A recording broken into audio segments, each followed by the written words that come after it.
Secretário, a gente também está vivendo uma crise na segurança pública da Bahia, que é governada desde 2006 por governadores do PT e viu suas estatísticas de violência piorarem muito ao longo desse tempo. No ranking de mortes violentas, a Bahia é campeã, também em letalidade policial, e mais recentemente houve um confronto está havendo confronto entre facções criminosas na disputa por territórios, cenas nunca antes vistas em Salvador, que são tiroteios a céu aberto, cenas muito ruins para a segurança pública da Bahia. Por que o governo avaliou que não era o caso de fazer uma intervenção federal e de que forma está sendo tratado esse assunto? Primeiro, o Brasil ele é uma federação. Intervenção federal só acontece em casos gravíssimos. É preciso respeitar a autonomia das unidades federadas. Veja o caso que a gente já viveu esse ano também, com o Rio Grande do Norte, quando houve uma crise, e nós mobilizamos homens, equipamentos, apoiamos a governadora Fátima Bezerra, do Rio Grande do Norte, e a crise foi resolvida. Da mesma forma, nós estamos fazendo agora com o governo da Bahia. Nós estamos apoiando o governo da Bahia, tem lá homens, equipamentos, inteligência, tanto na administração, a nossa equipe que atua no sistema prisional, que tem experiência, treinada para isso, enfim, tem uma equipe apoiando. A gente não pode banalizar um instrumento que é da exceção, que é a intervenção federal. Agora veja, essa proliferação de armas, hoje você tem na Bahia coisa que não existia antes. Você tem fuzis, armas de guerra, que talvez a gente se acostumou a ver no Rio de Janeiro, mas não existia na Bahia, não existia no Nordeste. Isso é consequência de uma política irresponsável que aconteceu nos últimos 4 anos de liberação indiscriminada de armas e da liberação não só de armas de uso convencional, mas de armas de guerra, de fuzis. Houve uma liberação irresponsável e a consequência a gente está vendo agora. Essas armas vão parar na mão de criminosos. É importante a letalidade policial, como você citou. Ninguém deseja a letalidade policial. A gente está conversando com o governo da Bahia, tratando do tema. É importante investigar as causas. Tem o trabalho das corregedorias, das polícias, que nós estamos também apoiando. Agora, é importante entender o contexto. Veja você que há cerca de 15 dias, um agente da Polícia Federal, um homem da nossa Polícia Federal, foi brutalmente assassinado quando foi cumprir um mandado na Bahia. E a equipe toda só não foi eliminada porque foi socorrida por uma equipe da Delegacia Especializada da Polícia Civil da Bahia. Se não houvesse o socorro, nós teríamos um agente da Polícia Federal assassinado e toda a sua equipe assassinada.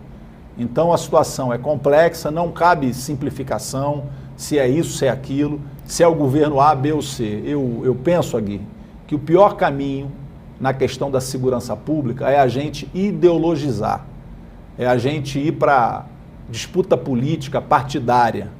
Esse é um desafio do Brasil. O crime organizado hoje, ele ameaça não só a vida, ele ameaça a economia do Brasil, ele destrói a economia e afronta o Estado Democrático de Direito. No debate de segurança pública, o fundamental é ter equilíbrio, firmeza e equilíbrio. Não puxar nem para uma ponta nem para outra, porque essa politização não faz bem o Brasil. O adversário não está na segurança pública entre nós. O adversário é o crime organizado. É ele que a gente precisa enfrentar. Mas parece haver uma série de falhas de gestão na segurança ao longo desses anos. Não sei se está sendo feito um diagnóstico, porque a letalidade da polícia na Bahia é conhecida já há muitos anos. A gente viu, eu sou baiano, inclusive, então eu acompanho esse assunto há muito tempo. A gente já viu diversas chacinas, teve a famosa chacina do Cabula, que até hoje não chegou a um desfecho.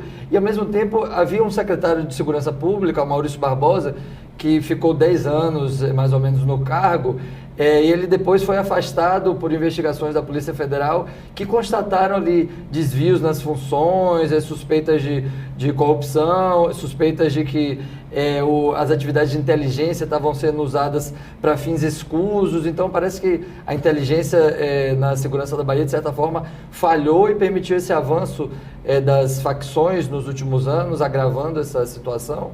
O senhor tem um diagnóstico? Veja, Gui, não é correto a gente afirmar que a polícia está sempre certa. Mas também não é correto a gente achar que a polícia está sempre errada. É preciso ter equilíbrio, fazer um trabalho técnico, apoiar a polícia no seu trabalho correto e investigar, apurar os erros.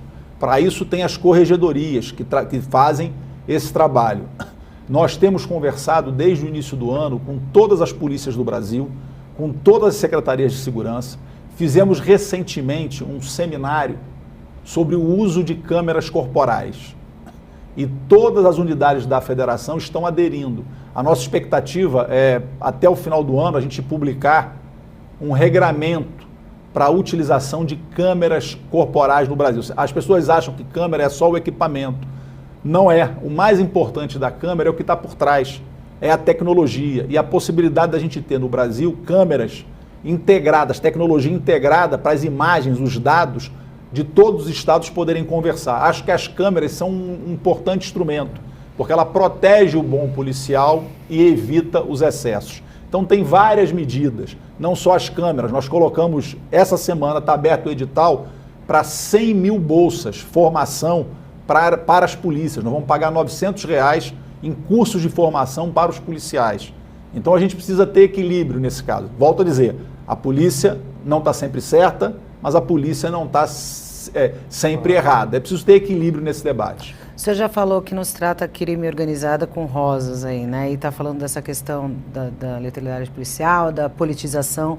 Indo um pouquinho para São Paulo, né? A gente falou de Rio, Bahia, indo um pouquinho para São Paulo. Recentemente a gente teve aí no Guarujá também casos de violência policial. O UOL fez uma série de reportagens que mostrou pelo menos aí 5 inocentes atingidos pela polícia de forma bem dura, né? Bem difícil, trabalhadores, enfim, a gente mostrou um pouco da realidade desses personagens. E o governador de São Paulo, Tarcísio, já coloca essa pauta da Câmara de Segurança desde a época da campanha. Agora, recentemente, num corte de orçamento que ele fez na segurança pública, há um corte nessa área também. Eu queria perguntar para o senhor, por exemplo, nesse caso do Guarujá, se o senhor já tem conhecimento desse excesso policial. E em relação ao governador Tarcísio, como fazer? O senhor está falando dessa política do Ministério de Segurança Pública, mas me parece que na contramão ele está tentando diminuir isso. Como fazer essa equação? Veja, a apuração cabe ao Ministério Público de São Paulo e à Corregedoria da Polícia de São Paulo. Nós confiamos que o Ministério Público e a Corregedoria vão apurar efetivamente o que aconteceu. Mas veja, o caso de São Paulo é interessante, por quê? Porque São Paulo foi pioneiro na utilização das câmeras corporais e reduziu a letalidade, reduziu os índices de violência, de letalidade policial com a utilização das câmeras. Eu vejo que é prematuro a gente, às vezes, achar com um corte aqui, outro ali, que isso pode significar o fim da política. No seminário que nós fizemos nacional para a utilização de câmeras corporais, o comando da PM de São Paulo, da Polícia Militar de São Paulo, não só participou do nosso seminário, como foi palestrante. E foi muito importante a presença da PM de São Paulo, por quê? Porque como eles saíram na frente, foram os primeiros a utilizar, eles já têm muita experiência de como utilizar, da tecnologia que funciona mais, como tratar os dados. Então, não há outro caminho, Carlos, na segurança pública. Veja, o governo federal não faz policiamento ostensivo. O governo federal tem a Polícia Federal, tem a Polícia Rodoviária Federal e tem a Força Nacional de Segurança, que não é uma força regular, ela é uma força para crises. Não há outro caminho para enfrentar o crime organizado no Brasil que não seja a gente apostar na parceria com os estados, que não seja a gente não apostar na parceria e na construção do SUSP, do Sistema Único de Segurança Pública, que integre a União com os estados, a Polícia Federal, a Polícia Rodoviária Federal, integrada com as polícias militares, com as polícias civis. E não há outro caminho que não seja a integração tecnologia, planejamento, ações baseadas em dados e em evidências. Esse é o caminho único, não há solução mágica. O caminho é a consolidação do SUSP, do Sistema Único de Segurança Pública.